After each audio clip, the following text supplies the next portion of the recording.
हनुमान जी महाराज की जय, प्रियकांत सरकार की जय, गुरुदेव भगवान की जय, दुर्गा महारानी की जय, भागवत भगवान की जय, एकदासी महाराज की जय, सुखदेव जी महाराज की जय, सकल समाज की जय, सब संतन की जय, जय जय श्री राधे, जय जय श्री राधे।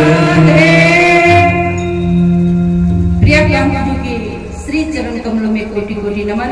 वो अपना स्थान ग्रहण करें, व्यास आदि ग्रहण करें। परम आदरणीय परम सम्माननीय हमारे यशस्वी गुरुदेव भगवान के श्री चरण कमलों में कोटि कोटि नमन।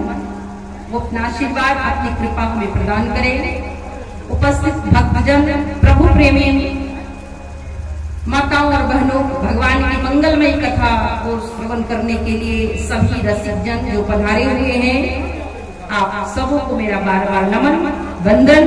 आइए, परम सौभाग्य की बात है कि आज हम और आप यहाँ एकत्र हुए हैं इतने पावन शुभ अवसर पे श्रीमद् भागवत की कथा श्रवण करने के लिए। एक बार हमारे मुखिया जी के लिए जोरदार ताली बजाइए कि वो हर साल सुंदर दिव्य आयोजन करवाते हैं। जितने भी अतिथिगण पधारे हुए हैं सबका अभिनंदन, स्वागत है। आइए भजन के द्वारा अपनी वाणी को पवित्र करके इस पवित्र पुनीत कथा में हम सब प्रवेश करेंगे।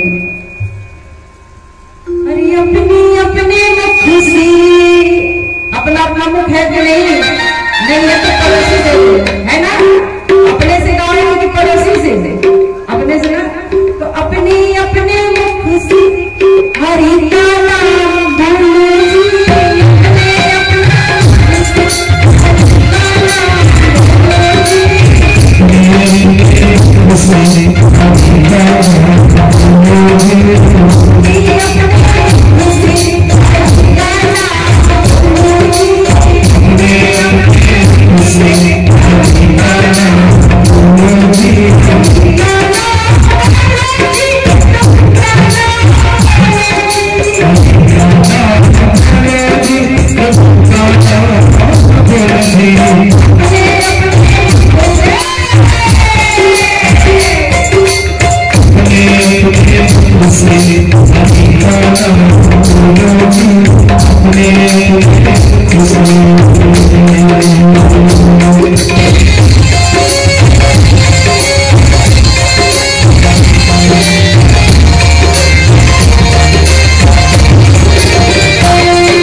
परम सौभाग्य हम लोगों का है कि इस पवित्र दिवस में अभी नवरात्रे चल रहे हैं, हम सभी भगवान की मंगलमय कथाओं का श्रवण करने के लिए एकत्र हुए हैं। कहते हैं जीव के जब अनेक पुण्य संचित होते हैं तो ये सुंदर कथा हमें श्रवण करने का शुभ अवसर प्रदान होता है। प्रभु की अति विशेष कृपा होती है तो हमें ये सुंदर भागवत महापुराण जो कृष्ण की गौरव गाथाओं को गा रहा है, ऐसी कथाओं को श्रवण करने का हमें परम सौभाग्य सुलभ होता है। लेकिन आजकल हमें फल क्यों नहीं मिलता? कथाएं तो बहुत हो रही है ना, जहां देखो वहां भागवत कथा हो रही है ना, हो रही है कि नहीं? बोलो। क्योंकि हम लोग सीरियस इसको नहीं लेते। हो रही है, हाँ ठीक है, चलेंगे झूमते झामते। आज बताइए आज कितने लोग हैं और 7वें दिन कितने लोग होंगे? इतने ही लोग होंगे कि ज्यादा होंगे? बोलिए, ज्यादा होंगे ना, पूरा पंडाल फुल होगा कि नहीं? हर साल ये होता है। लेकिन आज वो लोग कहाँ है? अपने अपने घर में सो रहे हैं, फुर्सत मिलेगी तो चलेंगे। और हर बार यही सिखाया जाता है, हर बार बताया जाता है, लेकिन हम अपने कान को बंद करके रखते हैं, या सुनते हैं या बताते। लेकिन आप सब जो लोग आज प्रथम दिवस से बैठे हैं, शुरू से ही बैठे हैं, सचमुच बड़े आप सौभाग्यशाली हो। अगर बीच में कथा छोड़ो नहीं तो पता चले आज तो हाजिरी लगाई, कल से अपने घर में, तो ऐसा नहीं। सच मानिए, भागवत कहते हैं कृष्ण में और भागवत में किंचित मात्र भी अंतर नहीं है। तो आप सब इस समय भगवान कृष्ण के सानिध्य में बैठे हो। दूसरी, ये भागवत कल्प वृक्ष है, जो श्रद्धा भाव से इस वृक्ष के सानिध्य में छाव में बैठ करके और जो मन में आपकी इच्छाएं हैं वो भागवत भगवान से अगर मांगो, नियम से कथा श्रवण करो, तो आपको वो जो भी वस्तु हो, कुछ नहीं मांगो तो मोक्ष मिलेगा, और जिन्हें भगवान चाहिए उन्हें भगवान भी मिलेगा। तो आपकी जो कामना हो इस भागवत भगवान से सच्चे मन से, सच्ची श्रद्धा से मांगो। तो भागवत के लिए कुछ भी अडेय नहीं है। किसी भी ग्रंथ को सुनने के पहले उसके महत्व को सुनना चाहिए। क्यों सुनना चाहिए? क्योंकि जब अगर आप किसी व्यक्ति से भी मिलते हो और पता नहीं है कि उसकी विषय में कि वो क्या है, कोई बहुत बड़ा आदमी है और आप उसके विषय में जानते नहीं हो, तो आप उसका सम्मान नहीं करोगे ना। होगा कोई आया है बैठा है, लेकिन अगर आपको पता हो यानी ये बहुत बड़े आदमी हैं, हमारे बड़े से बड़े काम कर सकते हैं, तो फिर उनका सम्मान करोगे कि नहीं? मुंडी हिलाते रहो ताकि पता चले कि आप हमारी बात को समझ रहे हो। सम्मान करोगे कि नहीं? करोगे ना, क्योंकि आपको उनके विषय में पता है कि वो आपके सब काम कर सकते हैं। उसी प्रकार किसी भी पुराण को सुनने के पहले, किसी भी कथा को सुनने के पहले उसके महत्व को, उसके विषय में बताया जाता है। मतलब आपको लालच दिलाया जाता है कि पुराण सुनोगे तो ये मिल जाएंगे, ये बेटा मिल जाएगा, बेटी मिल जाएगी, बेटा की नौकरी हो जाएगी। आपको लालच दिया जाता है। क्यों? क्योंकि कलयुग के जीव बड़े स्वार्थी हैं। अगर इन्हें स्वार्थ नहीं हो तो ये सांस भी नहीं ले। फ्री में कौन सांस लेने जाए, लेकिन पता है सांस नहीं लेंगे तो जिएंगे नहीं। तो 3 घंटे 4 घंटे भाई हम क्यों फ्री में समय लें? तो फ्री में नहीं देना, सब कुछ आपको मिलेगा। इसीलिए व्यास जी ने किसी भी पुराण को लिखने के पहले उसके महत्व को लिखा है कि सुनने से आपको क्या मिलेगा। और जब कहीं कथा होती है तो पहले इस महत्व को सुनाया जाता है कि अरे कथा सुनो, ये मिलेगा, कथा सुनो। यानी आपकी श्रद्धा पुराण के प्रति जागृत हो। कितने लोग तो सुनते जा रहे, आज पहला ही दिन है कौन जाए, तो नहीं सुनते। फिर जितनी श्रद्धा होनी चाहिए उतनी श्रद्धा उतनी निष्ठा हमारी होती नहीं है। और चाहे कोई भी आपको कथा सुना दे, जब तक आपको श्रद्धा नहीं होगी कथा के प्रति तब तक आपको फल मिलने वाला नहीं है। सही बात है ना? इसीलिए आपकी श्रद्धा जागृत हो।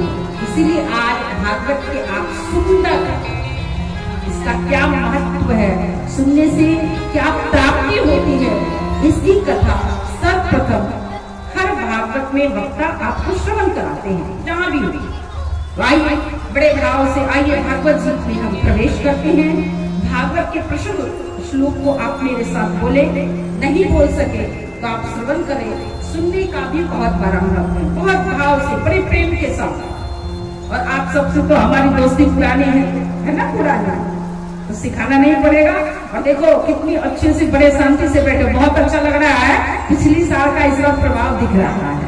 तो एक बार अपने लिए ताली बजाओ, हमारे लिए तो बजाओगे नहीं तो अपने लिए बजाओ।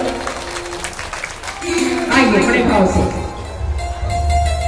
सच्चिदानंद रूपाय विश्वोत्पत्त्यादि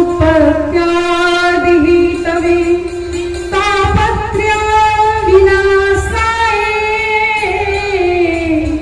श्री कृष्णाय वयं नमः। श्री कृष्णाय वयं दैहिक दैविक भौतिक 3 प्रकार के तापों से ये मनुष्य पीड़ित है। ये जो तीनों प्रकार के ताप हैं, उन तापों को अगर कोई शांत कर सकता है, किसी में क्षमता है जो हमें इन पीड़ाओं से बचा सकता है, तो वो भगवान श्री कृष्ण है। बताइए हम कैसे पीड़ित हैं? पीड़ित है ना, शरीर में रोग है, दैहिक है ना पीड़ा, दैनिक भूकंप आ गया, बाढ़ आ गई तो पीड़ा है कि नहीं? दूसरा किसी दूसरे ने परेशान कर दिया।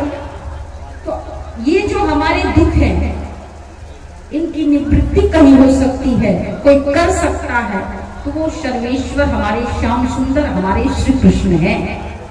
ऐसे भगवान श्री कृष्ण को हम नमन करके वंदन करके इस पवित्र पुनीत श्रीमद् भागवत रूपी गंगा में प्रवेश करते हैं। एक बार की बात है कि जितने ऋषि हैं उन्हें सोचा कि हमें यज्ञ करना चाहिए। तो वो सब ब्रह्मा जी के पास गए और ब्रह्मा जी से पूछा कि हमें कोई स्थान बताइए जहां हम यज्ञ कर सके। तो ब्रह्मा जी ने एक चक्र छोड़ा और कहा ये जहां पे चक्र रुक जाए, गिर जाए, इसकी निमिष वहीं पे आप यज्ञ करना। तो आगे आगे वो चक्र और पीछे पीछे सारे ऋषिगण चले गए और नैमिषारण्य में जाकर के वो चक्र वहां पे घूमता है, शांत होता है। ऐसा पवित्र स्थान, जितनी भी कथाओं की उद्गम स्थली है वो नैमिषारण्य ही है, वहीं से प्रारंभ हुई है। तो सारे ऋषिगण वहां यज्ञ करते हैं और मन में विचार करते हैं कि कोई कल्याण का, क्योंकि कलयुग के जीव बड़े ही आलसी होंगे, कलयुग के जीव बड़े आलसी होंगे। बताइए आपको कहा जाए तपस्या करने के लिए, कौन कौन तपस्या करने के लिए तैयार है? एक पैर पे खड़े होंगे, होगा तपस्या? बोलो ना मुंडी हिला, हमसे भी नहीं होगा, आपसे क्या पूछे। अभी नवरात्रे चल रहे हैं, किस किसने व्रत रखा है? बोलो रखा है, हाथ ऊपर करो। अच्छा व्रत रखा है तो कौन कौन निर्जला व्रत है? कोई नहीं है। हम लोग तो फलहार करते, वो भी आजकल फलहार में फुल आहार हो रहा, ये खा लो वो खा लो, क्योंकि और जैसा शरीर चले वैसा करना भी चाहिए। पहले होता था फलाहार और आज होता फुल जैसे और दिनों में नहीं खाते, आजकल के दिनों में हम लोग खाते हैं, सही है ना? तो तपस्या नहीं हो सकती, सही बात है, कहने का ये अभिप्राय है। तो सरलता से कल्याण कैसे हो? और हमारे जितने भी गुरुजन हैं, ऋषिगण हैं, वो हमारी चिंता करते हैं। हम लोगों को केवल अपने घर की चिंता है, अपनी और अपने बच्चों की, यही ना चिंता है। हम खा ले पी ले, हमारे बच्चे खा पी ले, बस हो गया, बेटा की शादी हो जाए, बेटी की शादी हो जाए, यही है। लेकिन जो संत होते हैं, महंत होते हैं, वो केवल अपने विषय में नहीं सोचते हैं, वो सोचते पूरे समाज का कल्याण कैसे हो, सबका हित कैसे हो, उनको सबकी चिंता रहती है। हम और आप केवल अपने बारे में सोचते हैं, और हमारे गुरुजन, हमारे संत महंत, वो पूरे समाज के बारे में सोचते हैं, सोच रहे थे। तभी उस सभा में सूत जी महाराज का आगमन होता है, और बड़े भाव के साथ जाकर के उन्हें ऋषि प्रणाम करते हैं, बड़े भाव से पूछते हैं, अज्ञान ध्वांत विध्वंस सूर्य कोटि क्षमा प्रभा, सूताख्यायी कथा सारम मम कर्ण रसायनम, भक्ति ज्ञान विरागातो विवेको वर्धते महा। ये सूत जी महाराज, आपका ज्ञान करोड़ों सूर्यों के समान है। भगवान भास्कर तो इस संसार को प्रकाशित करते हैं, लेकिन गुरुजन आपके अंदर जो अंधकार है, बाहर का लाइट जला तो रात का ये अंधियारा मिट गया, दिन में सूर्य भगवान उदित हो गए और अंधकार मिट गया, ये तो बाहरी प्रकाश है। लेकिन आपके हमारे मन में अंदर जो अंधकार है वो कैसे दूर होगा? कभी आपने विचार किया है? बोलो ना, मेरी बात आपको समझ में आ रही है ना? आ रही है कि नहीं? हमारे अंदर अंधकार है कि नहीं है? हमें आत्मबोध नहीं है, हम कौन है?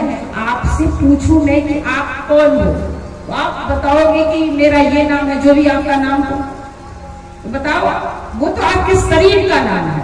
आप कौन हो? आपका नाम, जैसे मेरा नाम अर्चना सिंह हो गया, ये तो मेरे शरीर का नाम है, मैं कौन हूँ? ऐसे भी आपका कुछ ना कुछ नाम होगा। आप आंख नहीं हो, हाथ नहीं हो, पैर नहीं हो, वो क्या? ये तो आपके शरीर के अंग है।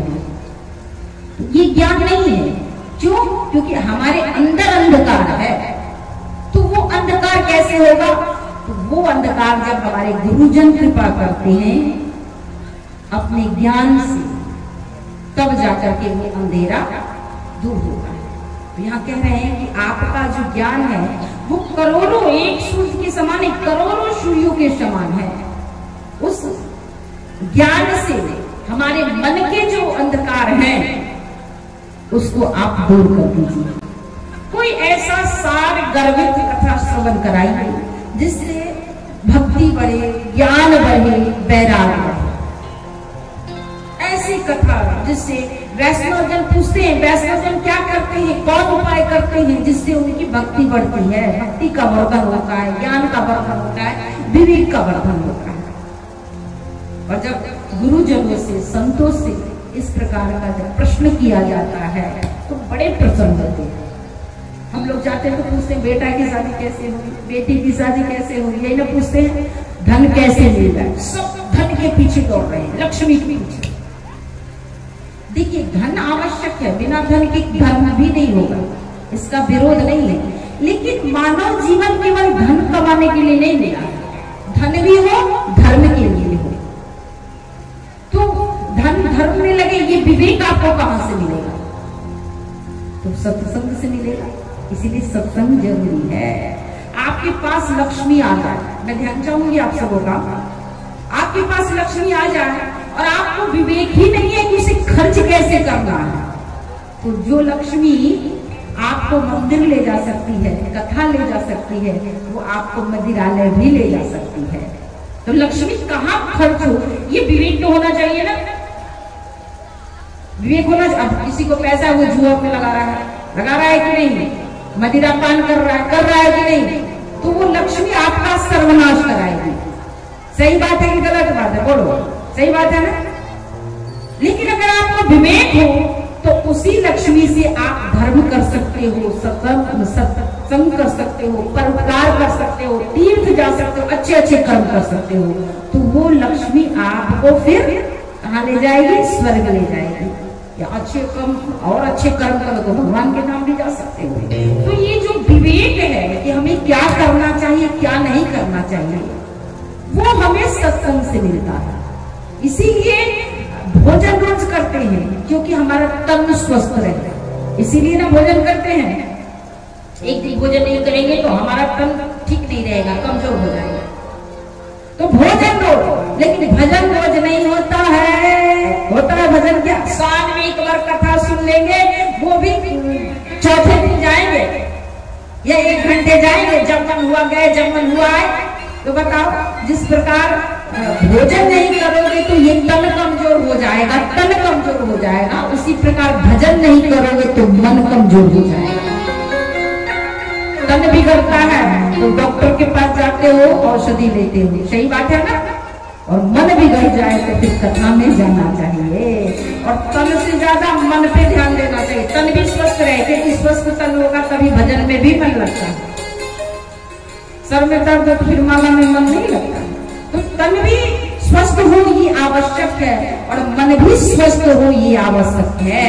तो मन हमारा स्वस्थ, जो बिगड़ा मन है ना, भोग में मन जो लगा हुआ है, ये खा लो वो खा लो, तो वो मन स्वस्थ होता है भागवत कथा में, सत्संग में। इसीलिए भोजन जैसे करते हो, जैसे भोजन अनिवार्य है वैसे भजन भी अनिवार्य है। भोजन जैसे अनिवार्य है वैसे कथा भी अनिवार्य है। तो हमें कथा श्रवण करना चाहिए। पूछ रहे हैं कि हमारे मन के अंधकार को आप अपने ज्ञान से प्रकाशित कीजिए, उस अंधकार को दूर कीजिए। तो बड़े प्रसन्न हुए और प्रसन्न होकर के कहा कि सूत जी महाराज, सूत जी कहते हैं कि आपने बहुत अच्छा प्रश्न किया है। आइए इसके विषय में मैं आपको बड़ा सुंदर, यहाँ पे भक्ति और नारद संवाद की सुंदर कथा प्रारंभ होती है। मेरी सुनो, एक बार नारद जी महाराज को जो कथा ऋषियों ने सुनाई, वो मैं आपको कथा सुना रहा हूं। तो पूछते हैं सूत जी से कि ये बताइए, घुमक्कड़ वाला नारद जी जो हमेशा घूमते रहते हैं, उन्होंने कथा कब सुनी, क्यों सुनी और कैसे सुनी? क्योंकि वो तो कहीं, उन्हें तो दक्ष का श्राप लगा है, वो कहीं टिकते नहीं है, हमेशा बिना लेके नारायण नारायण करके घूमते रहते हैं। तब यहाँ से बड़ी सुंदर कथा प्रारंभ होती है। एक बार चारों ऋषि, चौनकादेव ऋषि, चारों ऋषि जो थे, बड़े बड़े सत्संग में उनका मन लगता था। वो बद्रिका आश्रम में सत्संग की इच्छा से कि सत्संग मिल जाए। देखिए, जो रसिक होते हैं या तो वो कथा सुनाते हैं या सुनते हैं। जिन्हें सुनाना आता है वो सुनाने के लिए ललायत रहते हैं, और जिन्हें सुनना आता है वो सुनने के लिए ललायत रहते हैं। तो इन्हें दोनों ही आता था। सत्संग की इच्छा से जब बैठे हुए थे तो इन्होंने देखा कि नारद जी दौड़े दौड़े आ रहे हैं। ऋषियों ने पूछा कि आपका मुख क्यों मलिन है? बड़े नारद जी का मुख लटका हुआ था, उदास था।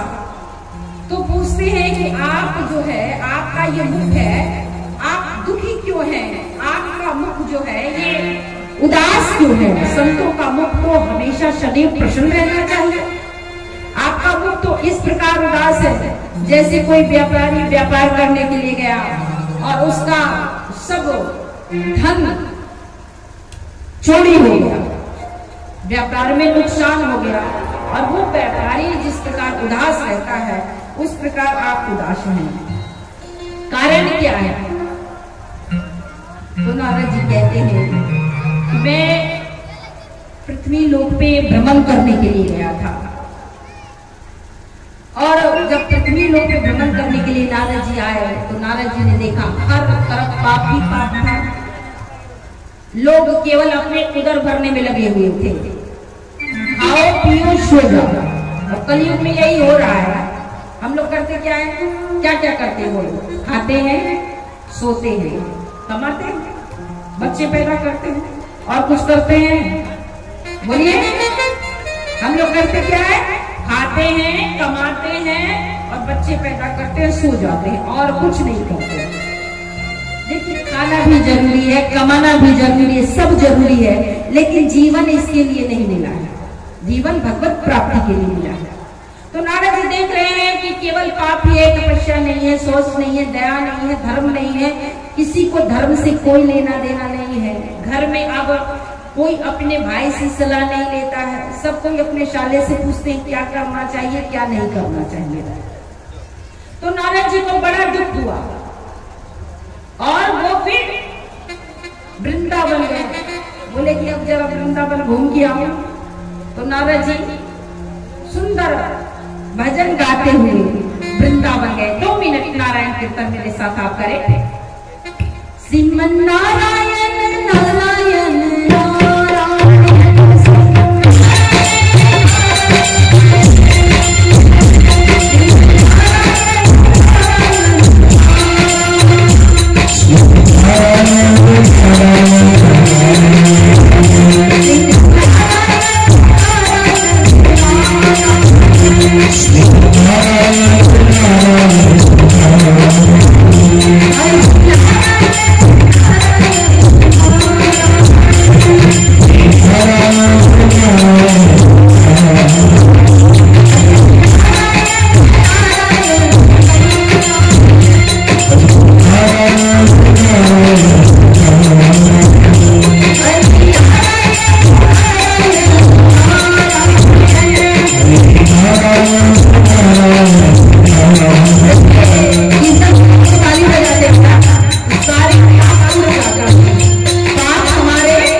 ऐसे बोलोगे जोर से हो जाए और जोर से। सिर्फ आगे वाले बोल रहे हैं। अच्छा पीछे वाले भाई लोग बोल रहे हैं कि हमसे तो बोल नहीं रही है तो हम क्यों बोले, आप भी बोल दो राधे राधे। क्या बात है। आइए तो नारद जी पहुंचे तो नारद जी ने देखा कि एक युवान स्त्री यमुना के किनारे बैठी हुई है। उसके गोद में दो वृद्ध पुरुष अचेत अवस्था में पड़े हुए हैं और सैकड़ों स्त्रियां उस स्त्री को पंखा जल रही है। नारद जी ने सोचा, देखिए संत जब किसी के दुख को देखते हैं तो उनका हृदय बड़ा ही कोमल होता है, दुखी हो जाते हैं। तो नारद जी सोच ही रहे थे कि क्या करूं। तब तक उस स्त्री ने देखा कि संत आए हैं, संत के दर्शन से हमारे सारे कष्ट दूर होते हैं। तो उस स्त्री ने कहा नारद जी को देख करके, भो भो साधु क्षणं तिष्ठा मा चिंता म विनाशय दर्शनम तब लोकस्य सर्वथा गहनं परम। अरे संत जी जरा ठहरिए। तो रोने लगी।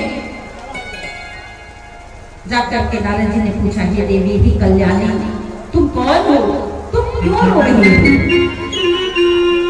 तो उस देवी ने कहा, अहम भक्तिरीख्याता इमो मे तनयो मतो ज्ञान वैरागुणामानो कालयोगी नजर जरो। नारद जी ये मेरे पुत्र ज्ञान और वैराग हैं और मैं इनकी मां हूं।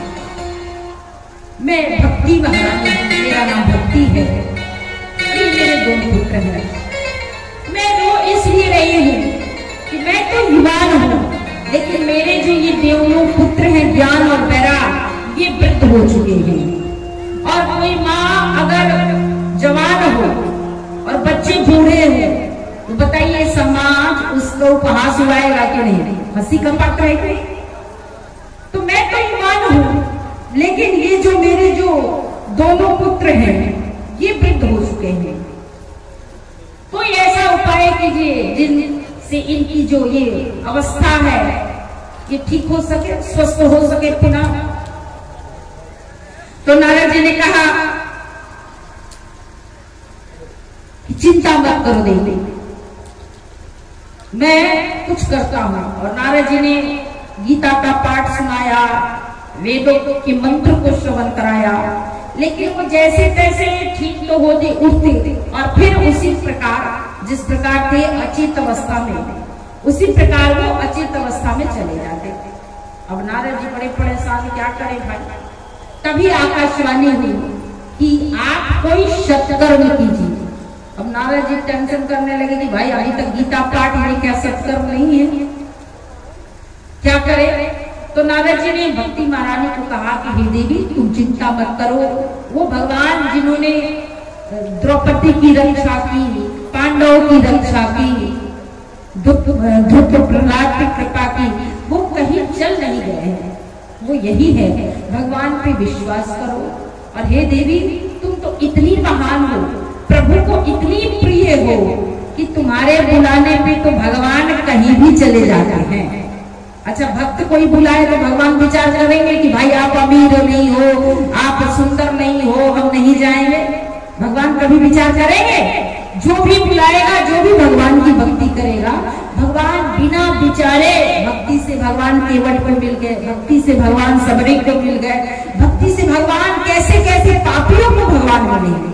तो ये देवी तुम तो भगवान को इतने प्रिय हो कि तुम्हारे बुलाने पे तो भगवान विचार भी नहीं करते और जहां तुम बुलाती हो भगवान वहीं चले जाते हैं। तो इस प्रकार नारद जी ने भक्ति महारानी को सांत्वना दी और कहा चिंता मत करो देवी, मैं जब तक तुम्हारे इन दोनों पुत्रों को ठीक न कर दूं तब तक मैं नारद नहीं।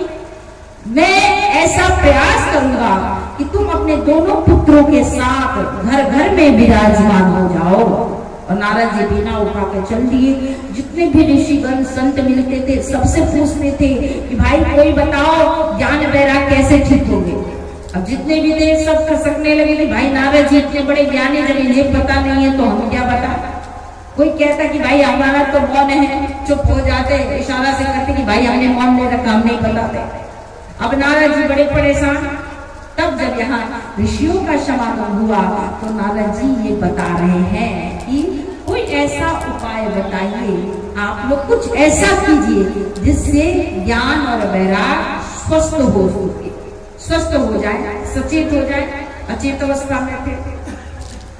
तो यहाँ कहते हैं ऋषिगण कि मां चिंता कुरुदेवर से चित्ते क्षमावह उपाय सुख शास्त्र युक्त वर्तते पूर्वयो ये वही। नारद जी आप चिंता मत कीजिए, उपाय तो पहले से विद्यमान है, आपने सुना भी है। नारद जी ने अपने पिता ब्रह्मा जी से इस पुराण को श्रवण किया था, लेकिन सप्ताह विधि इन ऋषियों ने उन्हें प्रदान की। अब बड़े भाव से नारद जी ने कहा कि भाई उपाय आपने बताया है तो आप ही कथा कह दीजिए। तो फिर कथा प्रारंभ हुई और सारे श्रोता थे, जिन्हें जिन्हें पता चला, किसी को बुलाया नहीं गया, सब अपने कल्याण के लिए। अच्छा ये बताइए, आप लोग कथा सुनोगे तो फल किसे मिलेगा? आप लोग कथा सुनोगे तो फल मिलेगा कि नहीं मिलेगा? आपका फायदा है कि नहीं है? बोलो, है ना फायदा? तो फिर आपको बुलाया क्यों जाए? आपको तो जैसे ही पता हो कि भाई कथा हो रही है तो बिना बुलाया आपको दौड़ के आना चाहिए कि भाई हमारा कल्याण कैसे है।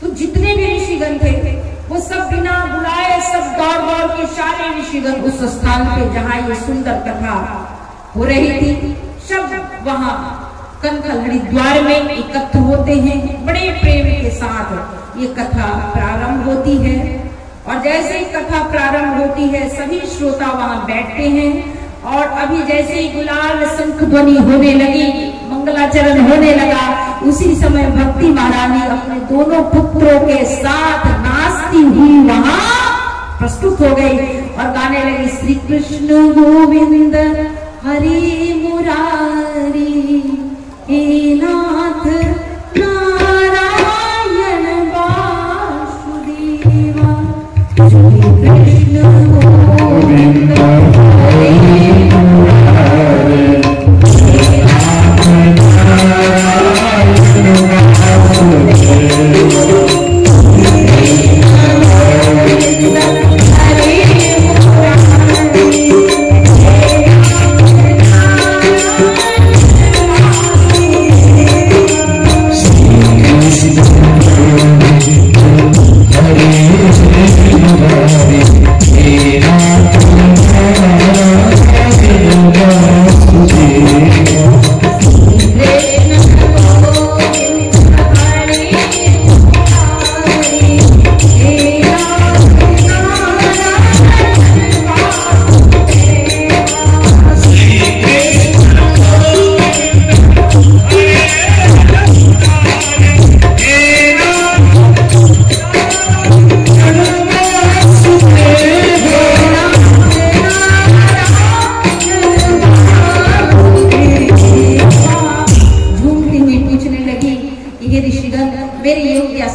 इस पंडाल में बड़े भाव से कथा श्रवण कर रहे हैं, आप अपने दोनों पुत्रों को लेकर के उन सबके हृदय में विराजमान हो जाइए। ताली बजाओ ना, इतनी अच्छी सी बात करेंगे तो दूसरे कहीं के बैठे हुए हो। भक्ति महाराज जितने भी श्रोता थे उन सबके हृदय में विराजमान हो गई और तब कहते हैं ये बताइए, इस कथा से तो ज्ञान भक्ति स्वस्थ हुए, अच्छे हुए, लेकिन इस कथा ने किसी पापी का कल्याण किया है क्या? क्योंकि कलयुग का जीव तो बड़ा पापी होगा। तब बड़ी सुंदर एक कथा आती है। एक बार की बात है, एक ब्राह्मण आत्मदेव, वो बड़े पुण्यात्मा थे, धर्मात्मा थे, लेकिन उनकी पत्नी जो थी धुंधली, जैसा नाम वैसा हाँ, दिन भर कलह लड़ाई झगड़ा पूजा पाठ से कोई लेना देना, झूठ बोलते, बड़े बड़े कर्मों में लिप्त रहती थी। आपदेव बड़े सद्विचार था, सुंदर आचरण था, वेद पाठी थे, अच्छे कर्म किया करते थे, लेकिन उनके घर में कोई संतान नहीं थी। इससे उन्हें बड़ा तकलीफ था, बड़े दुखी थे संतान नहीं होने के कारण। तुलसी का पेड़ भी सूख जाता, गौ लेके आते तो उसे भी कोई बछिया या कोई भी उसकी भी संतान नहीं होती। अब बड़े परेशान थे, और आप कम परेशान हो तो पड़ोसी आकर के और भी परेशान कर देते हैं। अरे तुम्हारे यहाँ कोई संतान नहीं है, तुम कोई वृक्ष लगाते हो, तुलसी का पेड़ भी नहीं रहता, वो भी सूख जाता है, गौ को भी कोई बछिया नहीं है। अब आपने बड़े दुखी हुए, और दुखी होकर आपने ने सोचा कि अब मैं आत्मदाह कर लूंगा, और इस विचार से जंगल की तरफ वन में चले गए। और वन में गए, रो रहे थे, तभी एक साधु वहां से होकर के निकले। साधु ने कहा कि आप क्यों उदास हो, क्यों रो रहे हो? तो कहा कि मैं परेशान हूं, मेरे घर में कोई पुत्र नहीं है, और कहते गृहस्थ आश्रम में जाओ तो पुत्र होना चाहिए, पुत्र नहीं हो तो फिर हमारा कल्याण नहीं हो सकता। अरे ये बताइए, ये बात सही है कि गलत है? पुत्र के बिना गति नहीं है ना, मान्यता है। लेकिन अब बताइए, मीरा जी को कोई पुत्र था? बोलो, था? बोलो ना, बोलो, इतना तो सबको पता मीरा जी के बारे में। कितने ऐसे भक्त हुए जिनको पुत्र नहीं था, और उनका नाम आज भी हम और आप जानते हैं। और हमारे पूर्वज आज से 5-6 पीढ़ी ये जो हमारे पूर्वज हैं, उनका नाम हमें पता है? बोलो ना, बोलो हाँ या ना? नहीं पता है ना, हमें भी नहीं पता। तो पुत्र होना चाहिए, अच्छी बात है, पुत्र हमें सदगति दिलाता है मरने के बाद भी। लेकिन पुत्र ना भी हो और आप भगवान की शरण में चले जाओ तो फिर आपकी गति होनी ही होनी है। इसलिए पुत्र ना भी हो तो कोई टेंशन की बात नहीं है। पुत्र है भी तो भगवान का भजन करो, यहाँ भी सुखी रहोगे और वहां भी सुखी रहोगे। देखिए, मैं आपको एक बात बता दूं, भक्ति इसलिए नहीं करनी चाहिए कि हमारे पास धन हो जाए, वैभव हो जाए। आजकल हम भक्ति भी इसलिए करते हैं कि हमारे पास धन हो जाए, धन हमें मिल जाए, हमारा काम बन जाए, इसीलिए ना करते हैं।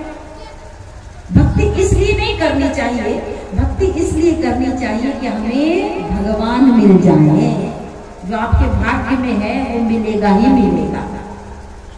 भक्ति इसलिए, जब भगवान ही मिल जाए तो फिर बताइए दुनिया में कुछ भी आपके लिए दुर्लभ होगा।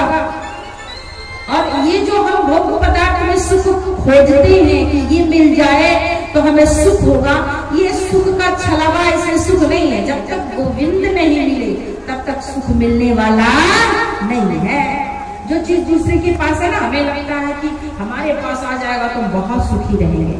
आ गया, कुछ दिन तो बहुत अच्छा लगेगा, 2-4-10 दिन के बाद फिर और कुछ इच्छा होगी, यानी वो सुख का छलावा है, सुख है नहीं। सुख तो केवल भगवान के चरणों में ही है। इसीलिए अगर सुख चाहिए हमको, आपको, हम सभी को भगवान की शरणागति स्वीकार करनी ही पड़ेगी। दूसरा कोई भी ऑप्शन आपके पास नहीं है। इसीलिए लिख के ले लीजिए, मैं आप कोई भी जिसने भी भगवान की शरणागति स्वीकार की है उसी ही सुख सुलभ हुआ है। बाकी तो फिर आय राम जय राम जय जय राम सब फंसे पड़े ही पड़े हैं। ईश्वर कृपा करे हम पे भी, आप पे भी, कि हमें भगवान के चरणों की सच्ची भक्ति प्राप्त हो जाए। इसलिए तो पूछते हैं कि किसका हुआ है, तो आपने सुना ही, आत्मदेव जब रोने लगते हैं तो उपदेश भी अच्छा नहीं लगता है। उन्होंने कहा कि नहीं, हमें तो पुत्र चाहिए, पुत्र दे दो। रो करके कहने लगे संत से कि हमें पुत्र चाहिए, पुत्र दे दो। संत ने समझाया कि पुत्र नहीं है तो बंधन नहीं है, भजन करो और अपना कल्याण कर लो। नहीं, आप बाबा महाराज आप क्या जाने पुत्र में जब पुत्र पापा कहता है और पोता बाबा कहता है तो मन में कितने रसगुल्ले फूटते हैं। जब बाबा और पापा सुनते हैं चाहे लट पड़े बाद में, लेकिन पहले तो रसगुल्ले फूटते हैं। बाद में चाहे बहू आ जाए तो लट गिराए, वो बात अलग है, लेकिन पहले तो सबको पता है, फिर भी सब उसी में मरता है। ये माया ने किसी को छोड़ा नहीं। हमें तो पुत्र चाहिए। तो संत बड़े दयालु होते हैं, देखा कि पुत्र तो 7 जन्म तक नहीं है, लेकिन फिर भी एक सुंदर फल दे दिया और कहा अपनी पत्नी को इसे खिला देना। निर्मल बुद्धि वाला पुत्र प्राप्त होगा अगर नियम करेगी तो। झूठ ना बोले, भगवान की पूजा करे, उपासना करे, अच्छे नियम से रहे तो सुंदर पुत्र की प्राप्ति होगी। अब ब्राह्मण देवता फल लेके आया, पत्नी को फल दिया तो देवी ने कहा कि पता नहीं किस बाबा जी के चक्कर में पड़ गए हैं और फल लेकर के आए हैं, मैं फल खाऊंगी फिर मेरा शरीर भारी होगा, प्रसव के भयंकर पीड़ा को कौन सहे, गांव में आग लग जाएगी, सारे लोग भाग जाएंगे, हमारा शरीर भारी होगा, हम भाग नहीं पाएंगे, जल के मर जाएंगे, ननद रानी आएगी, सब खजाना लूट। ननद की टेंशन बहुत भाभियों को होती है ना। ननद आएगी सब लेके चली जाएगी। भाई आप भी किसी की ननद हो नहीं हो, सही बात है। तो ननद रानी आएगी, सारा लेके चली जाएगी, बड़ी टेंशन होने लगी। उल्टे लोग उल्टे ही सोचते हैं, अभी फल खाया नहीं तब तक गांव में आग भी लगा लिया, तभी तक इसकी एक सहेली चली जाएगी। एक बच्चा गोद में था और 4 अगल बगल घेरे हुए थे, मामा कर रहे थे। तो इसने कहा कि अरे सहेली बड़े अच्छे समय पे आई हो, बैठो। और जैसे आप होते हैं ना, आपके जो दोस्त होते हैं, सहेलियां होती हैं या सहेला होते हैं, वो आप ही की तरह होते हैं। पीने वाले का कैसा दोस्त होगा बोलो? जो पीते हैं उनके दोस्त कैसे होंगे? पीने वाले होंगे कि नहीं होंगे बोलो? अब भाई लोग आप बताइए, पीने वाले जो पीते होंगे तो फेफड़े ही दोस्त होंगे, और कथा सुनने वाले के कैसे होंगे बोलो? कथा सुन जो जैसा रहता है उसकी दोस्ती भी वैसे ही लोगों से होती है। अरे बहन बहुत अच्छे समय पे आ गया, बताओ हमारे ये पति पता नहीं किस बाबा के चक्कर में पड़ गए, ये फल लेके आए हैं, अब तुम ही बताओ मैं क्या करूं, कैसे खाऊं? तो सहेली ने कहा देखो फल खाने की जरूरत नहीं है, इस फल को गाय को खिला दो, और मेरे तो पहले से 4-5 हैं और फिर होने वाला, तो ये मैं तुम्हें दे दूंगी, तुम ले लेना और अपने पति से कहना कि तुमको हुआ है, अब मुझे धन दे देना। अब दोनों की सेटिंग हो गई आपस में। अब ये इसने पेट में तकिया बांध लिया और पूरे गांव में ढिलोड़ा पिटवा दिया कि मैं बाबा मोहन, जैसे फिल्म में होता है ना, एक्टिंग करती है, देखा है कि नहीं सब? इसकी भी एक्टिंग अभिनय शुरू हो गया। अब आप लोग बड़े प्रसन्न हुए, अरे मैं बाप बनने वाला हूँ, बड़े प्रसन्न होते हैं सब कोई। अब 9 महीने के बाद जब पुत्र हुआ, रात्रि में सहेली को उसने चुटके से यहाँ दे दिया और इसने कार्य हमें हुआ है, सब लोग बड़े खुश हैं, खूब बधाइयां बट रही है, सब आनंद में है। अब नामकरण की बारी आई तो उसने कहा कि भाई पुत्र हमारा है तो नाम भी हमारे अनुसार होगा। धुंधली का पुत्र धुंधकारी, क्या नाम हुआ? धुंधकारी। अपने तो खुद जैसे थी वैसे बच्चों का भी नाम वैसा ही रख दिया। उस प्रसाद को गौ माँ ने खाया था तो उस गौ को भी सुंदर एक पुत्र की प्राप्ति हुई। पूरा शरीर तो मानव का था, मनुष्य का था, लेकिन जो उनकी कान थे वो गाय के समान थे, इसलिए उनका गौकरण नाम पड़ा। क्या नाम पड़ा? अब गौकरण बड़े ज्ञानी, बड़े पंडित, और ये जो धुंधकारी था 1 नंबर का जुएरी, शराबी, सारे इसमें अवगुण भरे पड़े हुए थे। अब बताइए पुत्र ना हो तो थोड़ा दुख होता है, पुत्र होके मर जाए तो बहुत दुख होता है, और पुत्र होके मरे भी नालायक हो जाए, मरे ना नालायक हो जाए तो मां दुख होता है ना। तब अब रो रहे हैं कि पहले तो बात माना नहीं, संत ने मना किया था कि पुत्र नहीं है तो भजन करो, तो उस समय तो बात माना नहीं। अब जब पुत्र नालायक हो गया तो फिर पछताने से क्या फायदा। जब रो रहे थे तो उसी समय गौकरण जी महाराज आते हैं और सुंदर उपदेश देते हैं और अपने पुत्र की बात मान करके, देखिए अच्छी बात अगर हमें कहीं से भी सीखने को मिले, हर कोई सीखता ही है, सीखने में कोई बुराई नहीं है। जहां से भी ज्ञान मिले हमें अर्जित करना चाहिए, चाहे सिखाने वाला कोई भी हो। बच्चे से ज्ञान मिले, सीखने के लिए हम हर जगह से सीख सकते हैं और उस मार्ग पे चलना चाहिए। अब देखिए यहाँ अपने पुत्र से ज्ञान ले लिया आत्मदेव जी, पुत्र की बात मान करके बड़ा सुंदर यहाँ उपदेश दिया है। पिताजी आप क्यों रो रहे हैं, यहाँ कोई किसी का नहीं है, आप भगवत प्राप्ति कीजिए। और उसी समय ऐसा वैराग जगा, सब कुछ छोड़ के आप देव वन में जाते हैं और बड़ा सुंदर भजन करके भगवान के भागवत का अध्ययन करके भगवान को प्राप्त होते हैं। अब इधर धुंधकारी जो था वो स्वतंत्र हो गया, अब और बुरे बुरे कर्म करने लगा। एक दिन धुंधुरी ने जब टोका तो धुंधुरी को भी पीटा। अब रोने लगी कि पहले तो मैंने पति की बात नहीं मानी, अब वो हमें भोगना पड़ रहा है। और कुएं में कूद करके जब यातना नहीं सही गई तो अपने प्राण दे दिए। अब और स्वतंत्र हो गया। पहले तो बुरी स्त्रियों के पास जाता था, अब उनको घर में बुला के रखने लगा कि कौन रोज रोज बाहर जाए, बुरे बुरे कर्म करने लगा। एक दिन राजा क्या इसने चोरी की और धन ला करके उन्हें दिया। अब उन स्त्रियों ने सोचा, गणिकाओं ने सोचा कि ये तो पकड़ा जाएगा, इसके साथ हम भी पकड़ी जाएंगे। तो एक दिन सोते हुए धुंधकारी के मुख में जलती हुई लकड़ी डाल करके और उसका गोविंदाय नमो नमः कर दिया। जैसी करनी, अब जीवन भर तो पाप किया था, कभी भजन किया नहीं था, तो मरने के बाद बताओ कहाँ जाएगा, वैकुंठ जाएगा? कहाँ जाएगा भाई लोग? मदिरा पीने वाला, जुआ खेलने वाला, वैश्यागमन करने वाला, अधर्म करने वाला कहाँ जाएगा? स्वर्ग जाएगा कि नर्क जाएगा? बताओ, इतना तो सबको पता हो। कहाँ जाएगा? नर्क जाएगा।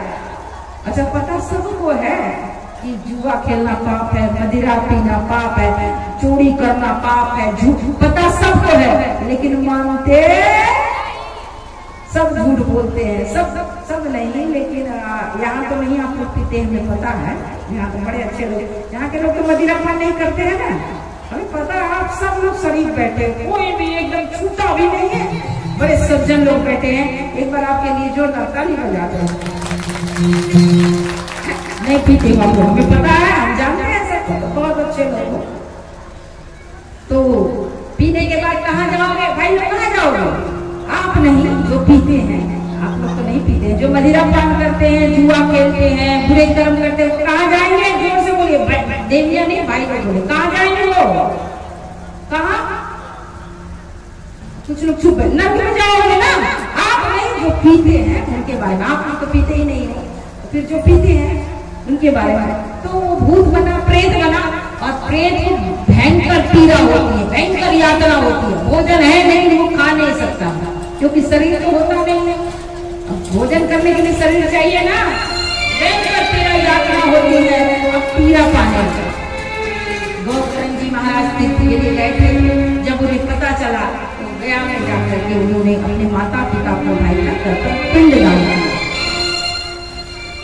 घूमते घूमते एक दिन अपने नगर में आए, घर में आए, तो ये प्रेत बन के कभी कोई रूप में, कभी किसी रूप में इनके सामने आया। तब धुंधकारी को इस प्रकार देख करके गौकरण जी ने पूछा कि तुम कौन हो? रोने लगा और कहने लगा, मैं आपका भाई धुंधकारी हूँ।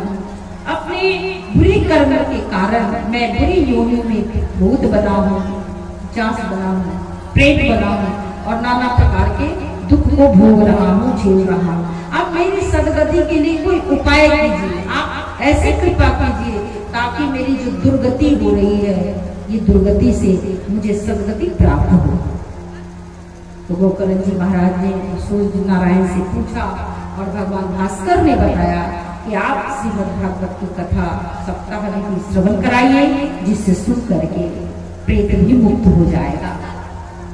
अब गौकर्ण जी महाराज बड़े पवित्र पुनीत मंगलमय कथा को श्रवण कराते हैं। सभी श्रोतागण विराजमान होते हैं और वहीं बांस में, क्योंकि शरीर तो था ही नहीं, शरीर तो था नहीं, अब वायु के रूप में आके वो प्रेत कहाँ बैठे, तो बांस में वो आकर के विराजमान हो गया। कथा प्रारंभ, पहले दिन की कथा में पहला गांठ तर करके टूटा, दूसरे दिन में दूसरा, इसी प्रकार 7वें दिन वो बांस फट गया और उसमें से सुंदर एक दिव्य पुरुष प्रकट हुआ। सब देख करके प्रणाम करने लगे, अरे भाई ये कौन प्रकट हुआ। भगवान के पार्षद आगे लिए जाने लगे। धुंधकारी ने भगवत जी को प्रणाम किया और जब जाने लगा तो भगवान के पार्षदों से सभी श्रोतागण पूछते हैं कि ये बताइए, कथा तो हम सबने सुनी है, सबने श्रवण की है, अब बताओ इस कथा पंडाल में 7वें दिन विमान आ जाए किसी एक के लिए, तो सारे श्रोतागण बोले भाई कथा तो हम सबने सुनी है, विमान इनके लिए क्यों आया, हम सबके लिए क्यों नहीं आया। अच्छा कौन कौन जाना चाहता है ऊपर 7वें दिन, बोलो। विमान यहाँ आएगा तो कौन कौन भगवान के नाम जाएगा, हाथ ऊपर करके बोलो। झूठे कहीं के पता चले उस दिन मैं ही माइक लगा के चिल्ला रहे हैं, एक भी नहीं आया है जाने के नाम पर। सब केवल कहते हैं मरना कोई भी नहीं चाहता। तो सबने कहा कि भाई कथा तो हम सबने सुनी है, विमान केवल धुंधकारी के लिए क्यों आया। तो भगवान के पार्षदों ने कहा कि श्रवण भेद के कारण ये भेद हुआ है। जिस भाव से आप कथा श्रवण करते हो उसी भाव के अनुकूल आपको फल की प्राप्ति होती है। अब किसी ने सोचा कि भाई हमें मकान मिल जाएगा, उसे मकान नहीं मिलेगा, मुक्ति कहां से मिलेगी। और आपके पड़ोसी ने सोचा भाई हमें मुक्ति मिल जाए, तो उसे मुक्ति मिलेगा, आपने तो सुना था उस बात से। तो सबने कहा नहीं हम भी भगवान के धाम जाएंगे। और फिर से कथा हुई और सबने मन में संकल्प लिया कि हम सब भगवान के धाम जाएंगे, भगवत प्राप्ति हो। और फिर कथा हुई और सब भगवान के धाम चले गए। बोलिए भागवत महापुराण की जय। सदाशिव्य सदाशिव्य श्रीमद् भागवती कथा। भगवान की कथा मनुष्य को हमेशा हमेशा श्रवण करना चाहिए, क्योंकि भगवान की कथा जब हम सुनते हैं तो हमारा आत्मबल भी बढ़ता है और भगवान के चरणों में प्रीति बढ़ती है और हमें बड़ी आनंद की अनुभूति होती है, हमें शांति की अनुभूति होती है। अच्छा बताइए इतनी देर से आप कथा सुन रहे हो, आपको अच्छा लग रहा है कि नहीं? सच बोलना, मेरे मुंह पे मत बोलना, नहीं लगी तो मना कर दो, मैं बुरा नहीं मानूंगी। बोलो अच्छा लग रहा है ना? क्यों? क्योंकि भगवान की कथा सुन रहे हो और भगवान की कथा में जिसे आनंद नहीं आया तो फिर उसे कहीं भी आनंद आने वाला नहीं है। हाई लेवल के पापी बैठे हुए तो उनकी गारंटी नहीं है, लेकिन जो इंसान है उन्हें भगवान की कथा अच्छी ही लगती है। ऐसे ही सुंदर पवित्र कथा है। इस कथा के श्रवण से धुंधकारी जैसे पापी का कल्याण हो गया, जो मर गया था। ये कथा मरे लोगों का कल्याण कर सकती है, तो हम तो अभी जिंदे हैं, हमारा कल्याण होगा कि नहीं होगा? होगा ना। आप सबसे निवेदन है, आज तो विलंब हो गया क्योंकि पहला दिन है, बनने में व्यवस्था में विलंब हो गया, लेकिन कल से ये बताओ कब से आप लोग कथा सुनने आओगे? बोलो बताओ कभी अभी आएंगे? हाथ ऊपर लेके बताओ। 5 बजे आओगे? 6 बजे? जब बुलाएंगे, झूठ मत बोलो, झूठे कहेंगे। हमें बुला ले तो पता पूरा पंडाल खाली, हम अकेले घंटा चिल्लाते तो तुम लोग झूठे धाम से चलते हो।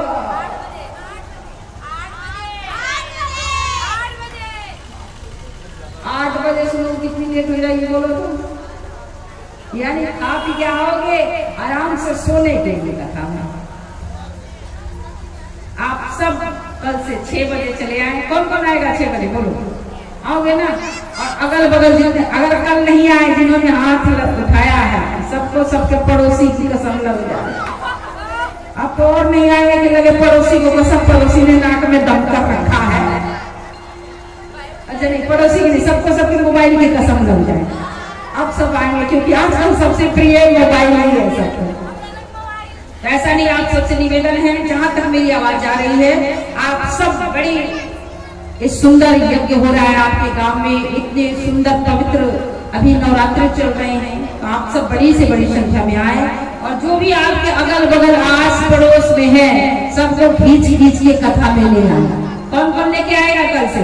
सभी लेके आएंगे ना आप सबसे, और जल्दी आए। देखिए रोज खाना पीना तो है, रोज खाना है ना, ये गड्ढा कभी भरने वाला नहीं है, भरेगा बोले कभी नहीं, मर भी जाओ तब तक।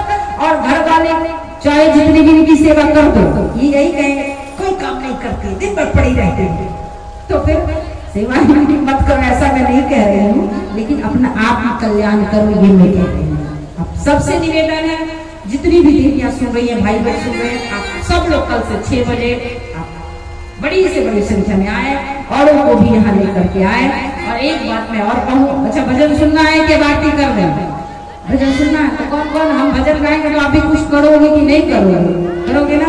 करोगे? हाँ, कितने प्यारे हैं। एक बार जोर से ताली बजाओ अपने लिए। एक बात और मैं कहती हूँ, कल से और अच्छे से विस्तार से कहूंगी। अच्छा, हमारे गुरु जी को कौन कौन टीवी पे देखता है? आप देखते हो? बोलो जोर से बोलो, क्या नाम है इनका? बोलो। क्या बात है, जोर से बोलो, क्या नाम है? आप लोग टीवी पे देखते हो तो अभी पता होगा, हमारे गुरुजी एक सुंदर बड़ा, जैसे राम मंदिर बना ना, राम मंदिर बना, कितना संघर्ष करना पड़ा, संघर्ष किया हमने सनातनी में, तभी तो राम मंदिर बना। उसी प्रकार उसी की तर्ज पे कृष्ण जन्मभूमि के लिए भी हमारे गुरुजी संघर्ष कर रहे हैं। तो आप सब देखिए, हम कुछ नहीं कर सकते हैं, तो जो कोई बड़ा कर रहा है उसका साथ तो दे सकते हैं ना, दे सकते हैं कि नहीं? दे सकते हैं ना, दे सकते हैं। तो हमारे गुरुजी उसके लिए उन्होंने एक सुंदर धर्म युद्ध छेड़ा है। मैं आप सबसे निवेदन करूंगी, बड़ा वाला मोबाइल किसके पास है? बड़ा वाला मोबाइल है आपके पास? है ना? अपना मोबाइल निकालिए, निकाल लिया मोबाइल, सबने मोबाइल निकाल के ऐसे दिखाओ ताकि हमें पता चले। मोबाइल निकाल के हमको दिखाओ, जिसके पास है निकालो ना, शर्मा क्यों रहे? सबके पास है। और एक नंबर में अभी आपको बोलूंगी, उस नंबर पे सुन लीजिए क्या करना है। उस नंबर पे आपको मिस कॉल करना है। मिस कॉल करने के 30 सेकंड के बाद एक फॉर्म आ जाएगा, उसमें आप अपना नाम और आप कहाँ से हो वो और अपना कॉन्टेक्ट नंबर देना है। इतना काम करने से ये मतलब एक तरह का आपने बोल दिया। क्यों? क्योंकि वो जो कार्य कर रहे हैं वो आगे दिखा सके कि कितना लोग चाहते हैं कि कृष्ण मंदिर बने। आप लोग चाहते हो कि नहीं कि कृष्ण मंदिर बने? कौन कौन चाहता है ना? सभी चाहते हैं। तो मैं नंबर बोल रही हूँ, मिस कॉल दीजिए, बोलिए 99 27 3 000 37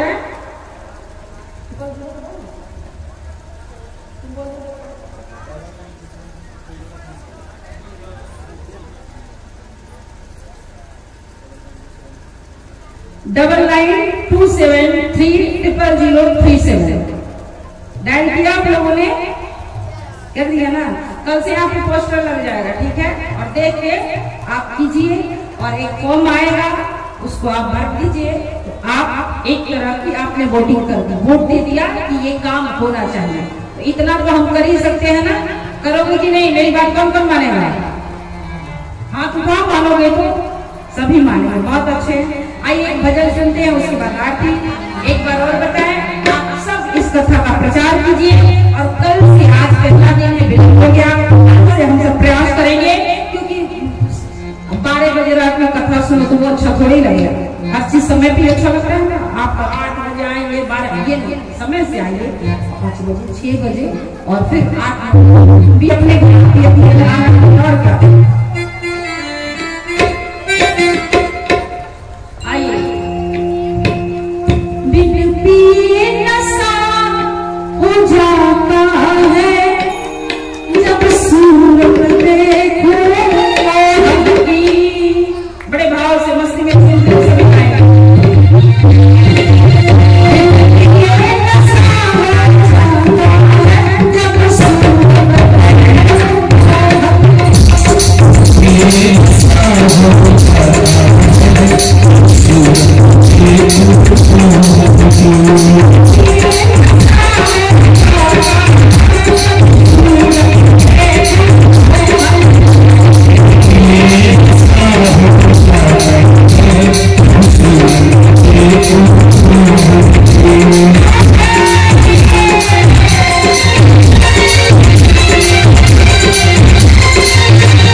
बोलिए भागवत भगवान की जय हो। एक काशी महाराज जय हो। दुर्गा महारानी की जय। मैं तो लाई हूँ दाने अनार पे, मेरी मैया के नाम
मच्छर क्यों मार रहे हो?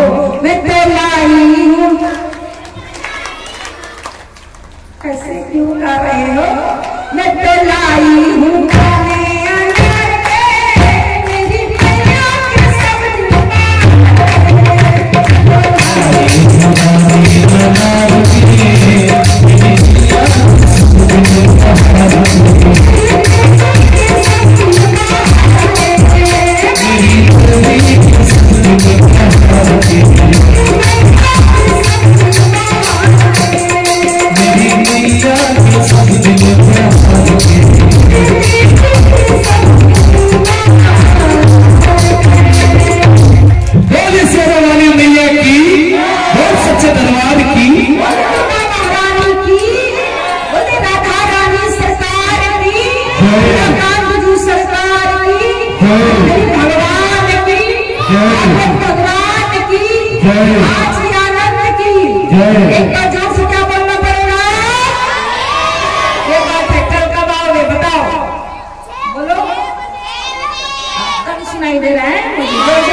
मोबाइल की।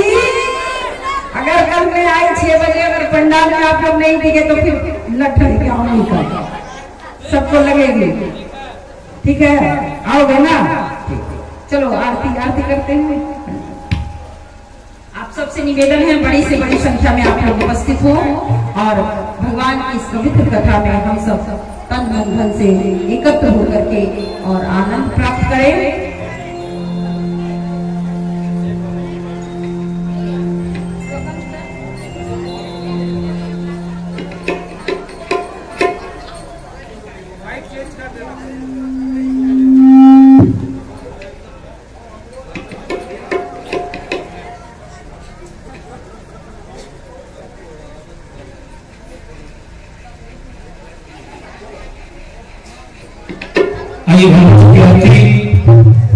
बोली भागवत भगवान की भागवत भगवान की है आरती, पापियों को पाप से है आरती, भागवत भगवान की है आरती, पापियों को पाप से है आरती, भागवत भगवान की है आरती, पापियों को पाप से है आरती।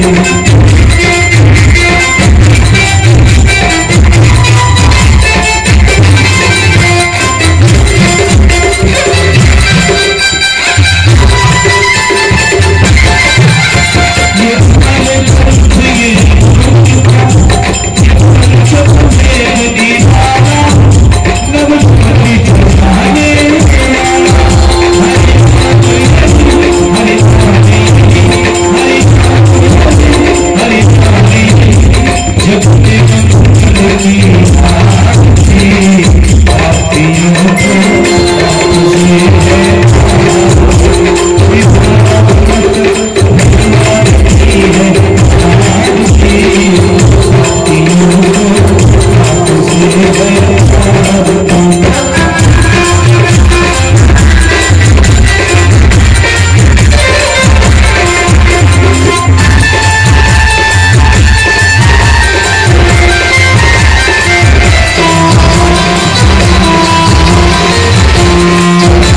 ओम नाना संस्कृति पुष्पाणि यथा काल भवानि च पुष्पाणि नैलता गृहान परमेश्वर ओम पुष्पादलि समतानि भागवत पुरुषाय नमः। बोलिए धर्म की अधर्म का प्राणियों में विश्व का बोलिए भागवत महापुराण की